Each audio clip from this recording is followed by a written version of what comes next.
আসসালামু আলাইকুম, কেমন আছো তোমরা? সাথী ব্লগ অ্যান্ড কিচেনে তোমাদের সবাইকে স্বাগতম। আজ অনেক দিন পরে মরিচ বাটা খাবো, আর মেয়ে বলতেছে মা আমাকে একটু মরিচ বাটা বেটে দাও।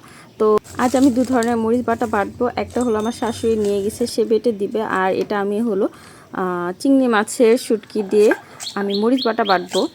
তো চিংড়ি মাছ আর শুকনা মরিচ আর পেঁয়াজ রসুন এগুলো আমি ভালো করে আগে থেকেই ভেজে নিচ্ছি, আর এখন পাটার মধ্যে দেখো একটু লবণ দিয়ে শুকনা মরিচগুলো সুন্দর করে বেটে নিব। আর এভাবে করে সম্পূর্ণ শুকনা মরিচগুলো আমি বেটে নিব। শুকনা মরিচগুলো বাটা শেষ, আর এখন এর মধ্যে আমি আগ থেকে ভেজে রাখা চিংড়ির শুটকিগুলো বেটে নিব এখন একসাথে।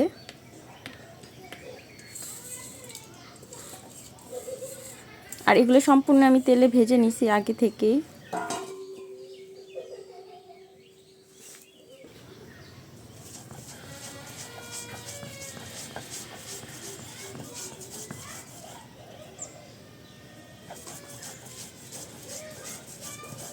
তাড়াহুড়ো করে ভেজে নিছি, আর এর জন্য আমি তোমাদের ভাজাগুলো ভিডিও করে দেখাতে পারি। আর পেঁয়াজ রসুন ভাজা এখন দিয়ে দিব, আর এগুলোকেও ভালোভাবে বেটে নিব এখন।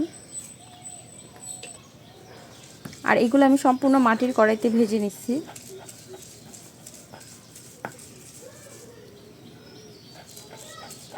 আর এইভাবে করে সবগুলো আমি বেটে নিব।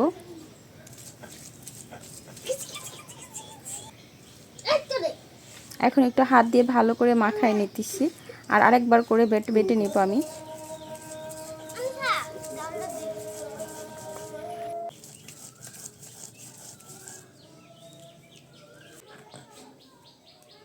সম্পূর্ণ ভর্তাটা এখন বাটা শেষ, আর এখন সব কিছু আমি ভর্তাগুলো একসাথে করে নিব। একটা মাটির পাত্র উঠায় নিব। আর যে পাটার মধ্যে মরিচ বাটা বাটলাম এটার মধ্যে এখন ভাত দিয়ে দিব, ভাতগুলো দিয়ে মাখায় নিব। আর পাটায় মাখানো ভাত আমার কাছে খুবই ভালো লাগে, আর আমার চেয়ে আমার মেয়ে বেশি পছন্দ করে।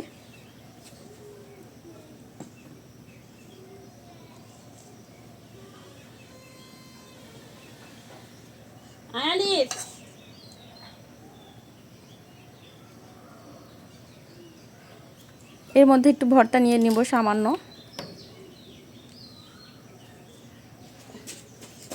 পাঠাই দাও।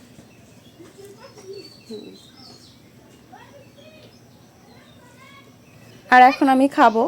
মাশাআল্লাহ, পাটায় মাখানো ভাত অনেক মজা হয়েছে, আলহামদুলিল্লাহ।